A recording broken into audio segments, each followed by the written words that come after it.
그러나 계란으로 또 바위를 쳐보려고 합니다. 오늘 여러분이 느끼기를 원합니다. 변화되기를 원합니다. 정말 하나님께서 내 마음에 감동을 주신다면 순종하기를 원합니다. 순종은 즉시 하는 것입니다. 미루는 것은 절대로 순종이 아닙니다. 내게 하나님의 감동을 주시는데 시간 여러분 그 감동 앞에서 무릎 꿇기를 원합니다. 이것보다 더 중요하지 않은 일이 없습니다. 오늘 말씀에 보면은 이사야 선지자는 이미 소명을 받은 선지자였습니다. 19살에 소명을 받았어. 오시아, 요담, 아하스, 히스기야 유다의 4명의 왕들을 겪으면서 복음을 증거하였습니다. 그런데 이사야 6장에 가면서 그의 인생에 또 다른 변곡점을 맞이하게 됩니다. 정말 지금까지 자기가 선지자로서 그렇게 사역을 열심히 잘했습니다. 그런데도 불구하고 그 이사야 6장 말씀에서 자기가 놀라운 경험을 하게 됩니다. 그 놀라운 경험을 하고 그 인생은 완전히 달라져 버렸습니다. 오늘 이 시간에도 우리 말씀을 들으면서 오늘 이사야가 만났던 하나님을 만나기를 원합니다. 그리고 내 인생의 전환점으로 삼으시기를 바랍니다. 오늘 본문의 이사야 6장 1절 말씀 한번 같이 봉독하겠습니다. 우시야 왕이 죽던 해에 내가 본즉 주께서 높이 들린 아멘. 본문의 말씀을 보면은 우시야 왕이 죽던 해에 이사야 선지자가 성전에서 환상을 보았습니다. 역대 26장에 보면은 이 우시야 왕은 유다의 10대 왕이었습니다. 이스라엘 백성들이 다윗 솔로몬 때까지만 해도 주변 나라들을 지배하고 저 아프리카에서부터 조공을 가지고 올 정도로 그렇게 부강한 나라였습니다. 그런데 그 솔로몬 이후로 남유다가 분열되게 되고 그리고 나서 이스라엘이 쇠퇴의 길로 가게 됩니다. 그런데 이스라엘 이 유다 남유다의 왕 중에 10대인 이 우시야 왕에 이르러서 다시금 나라가 강하게 회복되게 됩니다. 이 우시야 왕은 관심이 굉장히 많았어요. 정치적으로도 개혁을 하고 경제를 일으키고 또 배를 만들어서 무역을 하기도 하고 또 이 수로를 개간하고 농업을 또 융성을 시켜서 이 농사가 잘 되게 되고 그가 다방면에 여러 가지 관심을 기울여서 나라가 점점 부강하게 됩니다. 그가 52년간을 재위 기간에 있는 동안에 나라가 우뚝 궤도에 섰어요. 경제적으로 부강한 나라가 되고요. 이전까지만 해도 주변 나라에서 정말 계속해서 침략을 당하고 조공을 바치던 나라가 이제는 조공을 받는 나라가 되었습니다. 역대 26장에 보면은 그가 강성하여졌다 이렇게 말씀을 하고 있습니다. 그리고 주변에 암몬 사람들이 조공을 바치고 그리고 저 아프리카 애굽까지 그의 이름이 소문이 나게 되었습니다. 그런데 문제는 이렇게 경제적으로 윤택한 번영의 시대를 열었는데 신앙적으로는 어떠했느냐? 신앙적으로는 암흑기였다는 것이죠. 그 일적인 어떤 단면이 그 속에 있는 교만이 꽉 들어가 있었습니다. 역대하 26장 16절에 보니까 그가 강성하여짐에 그의 마음이 교만하여 그렇게 말씀하고 있습니다. 여러분 인간이 뭔가 좀 잘 되고 그러면 더 겸손하고 고개를 숙여야 되는데 사람은 교만해집니다. 그래서 마치 자기가 잘나서 한 것처럼 생각합니다. 그럼 내가 누군데 내가 무엇을 했고 무엇을 했고 무엇을 했는데 그러면서 자기 자신을 한없이 높이기 시작합니다. 그러다가 자기가 못한 것이 무엇일까 찾아보니까 이 제사장의 일을 한 번도 못 해본 거예요. 성전에서 예배를 인도하는 일을 못 해본 거죠. 그래서 자기가 이제 예배까지 인도하려고 하는 것이죠. 교만이 극치를 찌릅니다. 그때 당시에 이 제사장 아사랴가 자기와 함께하는 제사장 80명을 이끌고 용맹한 자 80명이라고 그랬어요. 역대하 26장 17절에 보니까 제사장 아사랴가 여호와의 용망한 제사장 80명을 데리고 그의 뒤를 따라 들어가서 왕을 막아섭니다. 왕이여 이러시면 아니 됩니다. 우시하여 여호와께 분향하는 일은 왕이 할 바가 아니요 오직 분향하기 위해 구별함을 받은 아론의 자손 제사장들이 할 바니 성소에서 나가소서. 왕이 범죄하였으니 하나님 여호와께서 영광을 얻지 못하시리이다. 그렇게 왕을 막아섭니다. 자, 이렇게 막아설 때 왕이 깨닫고 회개하고 돌아왔으면 좋았을 텐데 우시아는 손으로 향로를 붙잡고 그리고 화를 냅니다. 제사장을 물리칩니다. 그때 하나님께서 우시아를 칩니다. 그리고 문둥병, 나병에 걸려서 그가 10여 년 동안 죽을 때까지 그 나병으로 고생을 하다가 비참하게 그의 인생을 마감을 하게 됩니다. 그리고 나서 궁중의 선지자였던 이 이사야 선지자는 이 모습을 똑똑히 봅니다. 아무리 우리가 세상에 경제적인 능력을 가지고 다른 것을 가졌을지라도 하나님이 쳐버리니까 아무것도 아니구나. 아까 우리 그 이병철 유장의 내용을 봤잖아요. 그렇게 큰 기업을 일으키고 부족함이 없어 살았어도 하나님 앞에 부름받을 날이 되니까 죽음에 관해서 고민하는 것이죠. 그리고 성경도 안 보다가 한번 보고 도대체 성경은 무엇이냐? 예수는 누군가? 인간의 죄란 무엇이단 말일까? 그런 고민을 하게 되는 것이죠. 이사야가 이런 고민들을 끌어안고 성전에 들어가 엎드립니다. 주님 어떻게 해야 됩니까? 고민하고 있습니다. 이제 우리나라는 어디로 가야 됩니까? 고민하고 있습니다. 그럴 때 하나님께서 우시야를 만나는 장면이 오늘 본문의 장면이 되는 것입니다. 오늘 본문의 말씀 1절 말씀을 다시 한번 보겠습니다. 우시야 왕이 죽던 해에 내가 본즉 주께서 높이 들린 보좌에 앉으셨는데 그의 옷자락은 성전에 가득하였고 그리고 엎드려서 고민하며 탄식하고 기도하고 있는데 그러고 있는데 갑자기 지붕이 확 열려버려요. 이 지붕이 있으나 마나한 거예요. 그리고 눈을 들어보니까 저 하늘 높이 우주 가운데 그 높은 그 왕자에 온 우주의 주권자가 되시는 하나님께서 앉아 계신 거예요. 그분의 옷자락이 하늘 끝에서부터 땅에까지 쫙 내려와서 성전을 다 덮고 있는 것을 보게 됩니다. 그리고 오늘 2절로부터 보니까 천사들이 어디선가 나와서 그 하나님의 성호를 찬송하는 것이죠. 또 2절 3절 말씀 같이 봅니다. 스랍들이 모시고 섰는데 각기 6날개가 있어 그 둘로는 자기의 얼굴을 가리었고 그 둘로는 자기의 발을 가리었고 그 둘로는 날며 서로 불러 이르되 거룩하다 거룩하다 거룩하다 만군의 여호와여 그의 영광이 온 땅에 충만하도다. 아멘. 6날개를 가진 천사가 나타났어요. 성경이 6날개를 가진 이 천사들은 여기에만 나옵니다. 6날개를 가진 천사들이 그 둘로는 얼굴을 가리고 둘로는 발을 가리고 그 둘로는 날면서 하나님의 성호를 찬송하는데 보니까 거룩하다 거룩하다 거룩하다 만군의 여호와여 그의 영광이 온 땅에 충만하도다. Holy holy holy. 히브리어는 세크라 세크라 세크라. It's the Lord Almighty. 천능하신 하나님 주님의 영광이 온 땅에 충만하로다. 그렇게 고백하라는 겁니다. 그 하나님의 거룩하심과 그 하나님의 그 영광이 너무나 크기 때문에 그 영적인 존재인 그 천사가 우리같이 육신을 입지 않으니까 무슨 욕구가 있겠습니까? 그런데도 그 하나님의 거룩함과 그 영광 앞에서 눈을 들어 바라보지 못하고 두 날개로 눈을 가려요.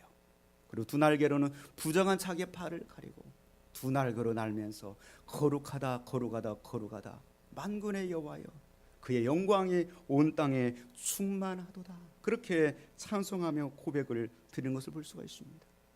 출애굽기 34장에 보면은 모세가 하나님께 간청합니다. 제발 하나님의 카보드 영광을 제게 보여주시옵소서. 하나님은 너는 죄인이기 때문에 나를 보고 살 수가 없다. 그러나 내 영광을 보여주겠다. 그리고 모세를 바위 뒤에 숨게 합니다. 그리고 하나님께서 그 옆을 지나가시는데 그 영광과 그 강체가 얼마나 무한하고 크든지요. 모세가 바위 뒤에 숨어가지고 하나님의 지나가신 뒤에 그 광채의 후광 그 아랫부분 잠깐 보았을 뿐이에요. 그런데 모세가 산에서 내려오는데 그 영광의 광채가 너무나 커서 모세의 얼굴이 해처럼 빛났다고 그랬어요. 사람들이 여름에 해를 눈뜨고 바라볼 수 있나요? 볼 수가 없어요. 모세가 수건으로 자기 얼굴을 가렸다고 성경은 말씀하고 있습니다. 오늘 이사야는 이 영광스러운 장면을 바라보게 됩니다. 4절 말씀 보니까 그 천사들이 날면서 하나님의 성호를 찬송하는 그 찬송 소리가 얼마나 컸던지 그 성전타가 다 흔들리게 됩니다. 그리고 하나님의 영광의 구름이 연기가 그 성전에 가득하였더라. 4절 말씀이죠. 한번 같이 보겠습니다. 이같이 화답하는 자의 소리로 말미암아 문지방의 터가 요동하며 성전의 연기가 충만한지라. 이 충만하게 돼요. 이사야는 여기에서 하나님을 제대로 만났습니다. 장엄하고 영광스러운 정말 하나님이 누구신가를 그는 제대로 경험하게 되었습니다. 여러분 지난 한 주간 또 살면서 여러분 많은 일들을 하며 살았을 것입니다. 여러분 한번 여러분 자신들에게 한번 물어보십시오. 내가 인생을 살면서 내 인생의 최고의 관심사는 무엇인가? 우리 옆 사람 한번 물어볼까요? 최고의 관심사가 무엇입니까? 네. 무엇인가? 네. 뭐라고 대답하셨어요? 어떤 분은 건강을 이야기할 겁니다. 내가 좀 건강했으면 좋겠다. 건강해서 뭐 하려고요? 건강해서 뭐 하려고. 어떤 분은 여러 가지 고민들을 가지고 있을 겁니다. 내가 하는 일이 잘 됐으면 좋겠는데, 성공했으면 좋겠는데. 또 어떤 분은 그 중에 전도, 그렇게 전도를 강조하고 있는데 또 오늘 어떻게 말씀을 들을까 막 속에서 고민스러울 겁니다. 그런데 입장을 바꿔서 한번 보세요. 정말 하나님이 가지고 계신 우리를 향하신 최고의 관심사는 무엇일까요? 무엇일까요? 물론 전도라고 대답하려고 했겠죠. 전도 이전에 오늘 더 중요한 것이 있어요. 그건 뭐냐면 하나님이 최고로 우리에게 관심을 두는 것은 우리의 거룩함입니다. 우리가 먼저 거룩해지는 거예요. 내가 먼저 하나님을 만나는 것입니다.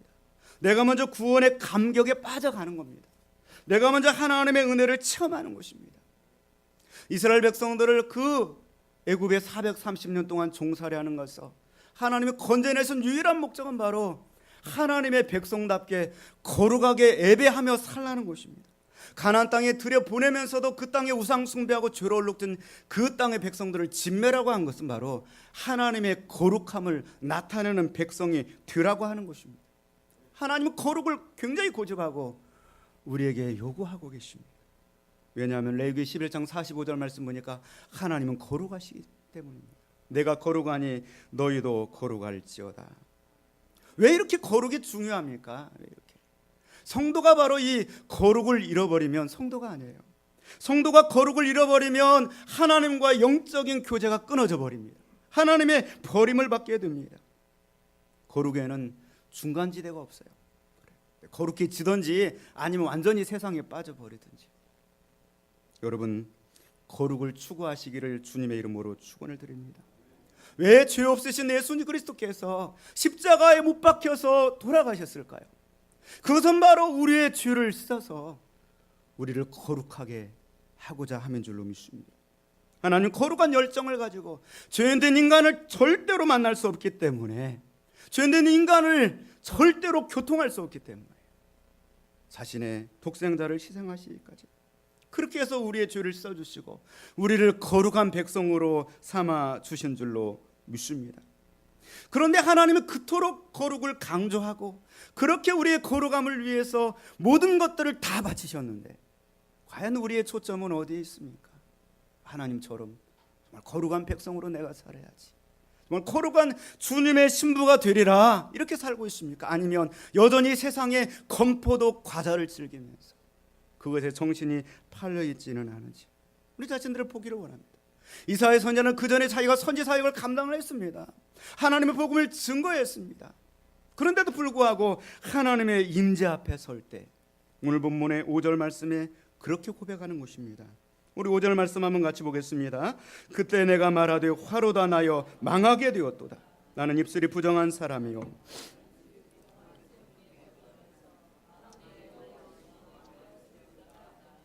아멘.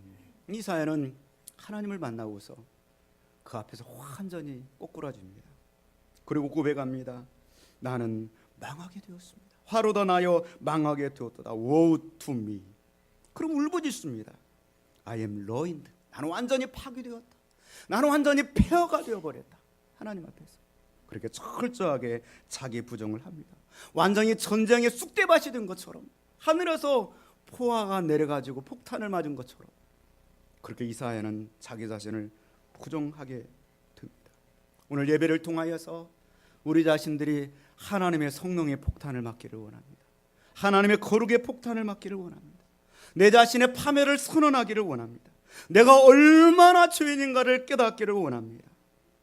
하나님 앞에 서지 못하면 우리는 절대로 우리 자신을 제대로 볼 수가 없습니다. 하나님 앞에 서기만 하면 아담처럼 내가 아무리 다른 걸로 권세나 옷이나 다른 걸로 나의 치부를 가리려고 해도 가릴 수가 없어요. 화로다 나여 망하게 되었도다 고백할 수밖에 없습니다. 그러나 하나님을 제대로 만나지 못한 사람들의 특징은 아직도 나는 괜찮은 사람이라고 생각해요. 나는 아직도 자격을 갖춘 사람이라고 생각하는 것입니다. 거룩하신 하나님 앞에서 우리는 아무 말도 할 수 없는 그러한 죄인들입니다. 머리끝에서 발끝까지 성한 곳이 하나도 없는 죄인들입니다. 사랑하는 성도 여러분, 오늘 하나님의 거룩함 앞에 서기를 주님의 이름으로 축원을 드립니다. 우리의 기준을 낮추지 마세요. 기준을 낮추지 마세요. 하나님이 바라신 그 기준 앞에 서야 돼요. 기준을 낮춰가지고 뭐 교도소에 간 사람, 누구 아무개 거기에다 맞추면 내가 거룩해 보이죠. 그러나 하나님 앞에 성도는 서야 돼요. 하나님 앞에 서보면 정말 내가 얼마나 형편없는 죄인인가를 발견하게 되는 것이죠.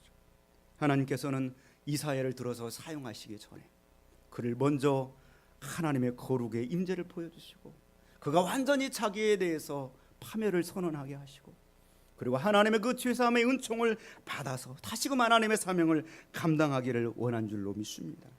오늘 6절 7절 말씀 보니까 하나님이 이렇게 행동하십니다. 6절 7절 같이 보겠습니다. 그때 그 수랍 중에 하나가 부젓가락으로 제단에서 집은 바 핀 숯을 손에 가지고 내게로 날아와서 그것을 내 입술에 대며 이르되 보라 이것이 내 입에 닿았으니 내 악이 제하여졌고 내 죄가 사하여졌느니라 하더라. 아멘. 그렇게 아이클라우드 울부짖고 있었어요. 울부짖고 있었어요. 하루다 나여 망하게 되었도다. 울부짖고 있었어요. 나는 입술이 부정한 사람이었구나.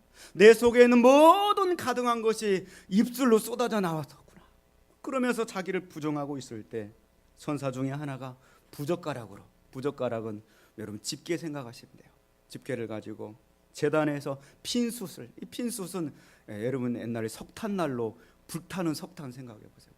불타는 갈탄 석탄, 그거를 집게로 하나님의 제단에서 잡아가지고 날라와서 이사야의 입술에 대는 거예요. 그 속에 가득한 악들이 뭔가 내가 살면서 뭐 상처 주는 말 한마디 두마디 한 것이 아니라 내 속에 가득한 것이 입술로 쏟아져 나오니까 입술을 그 제단의 숯불로 찢어서 정결하게 해 주시는 것입니다. 우리가 어떻게 거룩해질 수가 있습니까? 하나님의 제단에서 하나님이 우리에게 주시는 그 제단의 숯불로 우리가 정결함을 받아야 될 줄로 믿습니다. 우리를 깨끗하게 하는 것은 예수님의 피밖에 없습니다. 찬송가 252장처럼 나의 죄를 씻기는 예수님의 피밖에 없습니다. 다시 성하게 하기도 예수님의 피밖에 없습니다. 다시 정케하기도 사죄하는 증거도 내 모든 소망은 예수 그리스도의 피밖에 없는 줄로 믿습니다. 예수님의 십자가의 보혈이 아니면 우리는 소망이 없는 사람들. 그런 우리들이 오늘 예배를 드리는 것입니다. 우리는 예수 그리스도의 그 피로 죄사함을 받은 그러한 하나님의 백성들이기 때문입니다. 우리는 오직 예수님의 십자가와 그 보혈만을 우리가 찬송해야 될 줄로 믿습니다. 여러분 세상을 보세요. 온통 미투 운동 그래가지고 정치계도 문화계도 모든 세상이 다 소돔과 고모라가 다른 세상이 아니라 우리나라였어요. 완전히 썩어버린 그러한 모습들을 발견하게 됩니다. 그런데 문제는 그런 현상들을 바라보면서 이제는 우리 자신조차도 무감각해지는 거예요. 처음에는 충격을 받고 누구도 아무개도 어떻게 이럴 수가 있는가. 그런데 이제는 우리 자신들도 뭐 그럴 수 있지 당연한 것으로 여기고 그냥 무감각해지는 것입니다. 우리가 세상에 살면서 나도 모르게 세상에 오염되어 가고 있는 것이죠. 나도 모르게 이 세상에 그 형편없는 것들이 내 속에 들어와 있는 것입니다. 소돔 고모라 지금으로부터 4,000년 전에 그 땅에 이미 동생아가 있었습니다. 그 땅에 이미 철저하게 아브라함의 조카 롯이 믿음으로 산다고 하였지만 그 세상이 죄악으로 만연되어 있었기 때문에 아브라함의 조카 롯도 타락하고 그의 두 딸들도 보면은 아버지를 술 먹이고 차례대로 동침을 하잖아요. 세상이 완전히 오염되어 버린 것입니다. 사랑하는 성도 여러분, 나라고 정말 자신할 수 있겠습니까? 이 세상에 오염되어 있는 우리 자신들을 보기를 원합니다. 그리고 오늘 예배를 들으면서 주님의 거룩을 사모하시기를 주의 이름으로 축원을 드립니다. 베드로는 그렇게 이야기하고 있습니다. 베드로전서 2장 2절 말씀에 갓난 아이들같이 순전하고 신령한 젖을 사모하라. 오직 하나님의 말씀과 기도밖에 없습니다. 거룩은 그냥 지켜지는 것이 아닙니다. 갓 지어낸 밥을 먹고 우리가 튼튼하고 건강해지는 것처럼 날마다 주의 종을 통하여 갓 지어낸 그 하나님의 양식을 통하여 하나님의 음성을 듣고 우리 자신들을 발견하고 깨닫고 그리고 하나님의 거룩을 추구해야 될 줄로 믿는 것입니다. 이렇게 이사야가 하나님을 만나고 그리고 자신의 파멸을 선언하고 이제 내 주가 사하여졌느니라 죄사함을 받게 됩니다. 그럴 때 하나님께서 하나님의 말씀을 들려주시는 거예요. 하나님의 사명을 주시는 것입니다. 오늘 본문의 말씀 8절 말씀 한번 같이 보겠습니다. 내가 또 주의 목소리를 들으니 주께서 이르시되 내가 누구를 보내며 누가 우리를 위하여 갈고 하시니 그때 내가 이르되 내가 여기 있나이다 나를 보내소서 하였더니 아멘. 그렇게 철저하게 죄사함에 받고 자신의 거룩을 회복하자 그 거룩을 회복한 자에게 하나님이 사명을 주시는 것입니다. 내가 누구를 보낼까? Whom shall I send? 누가 우리를 위하여 갈고? Who will go for us? 누가 우리를 위하여 갈고? 내가 누구를 보낸단 말이냐? 지금도 하나님은 사람을 찾으십니다. 그 하나님이 찾으시는 사람은 똑똑한 사람이 아니에요. 공부 잘한 사람이 아닙니다. 교회 오래 다닌 사람이 아닙니다. 그 사람은 바로 하나님의 거룩을 경험한 사람입니다. 하나님의 거룩 앞에 무릎 꿇은 사람이고요. 날마다 순간순간 더 거룩하게 살려고 몸부림을 치는 그 사람을 하나님께서 찾으십니다. 그 사람에게 하나님의 사명을 주시고 그 사람에게 하나님이 전도하도록 능력을 주시는 줄로 믿습니다. 오늘 이사야는 그렇게 대답합니다. 내가 여기 있나이다. 나를 보내소서. Here am I. Send me. 나를 보내어 주옵소서 고백하고 있습니다. 하나님의 거룩을 체험한 자만이 이제는 그 하나님의 심정을 가지고 세상에 나가서 그 사명을 감당할 수가 있는 것입니다. 우리는 어떤 존재였습니까? 오늘 이사야처럼 화로다 나여 망하게 되었도다 고백할 수밖에 없는 존재였습니다. 그런데 이러한 존재가 예수 그리스도의 십자가의 보혈로 거룩한 백성이 되게 된 줄로 믿습니다. 이 세상에서 가장 능력 있는 것은 바로 거룩의 힘인 것입니다. 세상의 모든 것들을 다 잃어버려도 거룩을 붙들어야 됩니다. 거룩을 붙드는 한 하나님이 나를 사용하십니다. 거룩을 잃어버리면 세상 것을 다 가져도 우리는 모든 것을 잃은 자가 되고 능력을 소멸하게 되는 줄로 믿습니다. 가장 힘이 셌던 사람, 가장 능력이 있었던 사람 삼손 아닙니까? 성경에 성령 충만 받아가지고 그 성령 충만이 육신의 힘으로 나타난 사람은 삼손밖에 없어요. 마징과 대처럼 그렇게 힘이 셌어요. 근데 그렇게 힘이 셌던 삼손도 거룩을 잃어버리니까 평범한 인간이 되고 비참하게 정말 무기력한 인간이 되어버렸어요. 그의 머리카락에 능력이 있는 것이 아니라 그의 거룩에 하나님의 능력이 있었던 줄로 믿습니다. 내가 부족하고 아는 지식이 없고 연약할지라도 내가 교회를 오래 다니지 않았을지라도 내가 이 하나님을 만나고 거룩을 유지하려고 애쓰면은 나의 능력은 1000배가 되고 10,000배가 될 줄로 믿습니다. 뇌물 아무개를 전도하는 것이 아닙니다. 내가 거룩하게 하나님을 붙들려고 할 때 하나님 능력이 나를 통하여서 누군가를 전도하게 하는 줄로 믿습니다. 하나님은 지금도 하나님의 사람들을 찾으십니다. 내가 누구를 부르며 누가 나를 위하여 갈고 순종은 지금 바로 이 시간 여러분의 몫입니다. 시간에 맞지 않는 순종은 절대로 순종이 아닙니다. 여러분 깨닫고 마음속에 우리가 다시 한번 결단하며 나갈 수 있기를 원합니다. 우리 시간에도 또 우리 찬송 하나 부르고 그리고 정말 하나님 전에 나와서 내가 말씀을 듣고서 기도하지 않고 가면 답답합니다. 우리 마음을 하나님 앞에 간절히 간구하면서 우리 기도하며 나아갈 수 있기를 원합니다.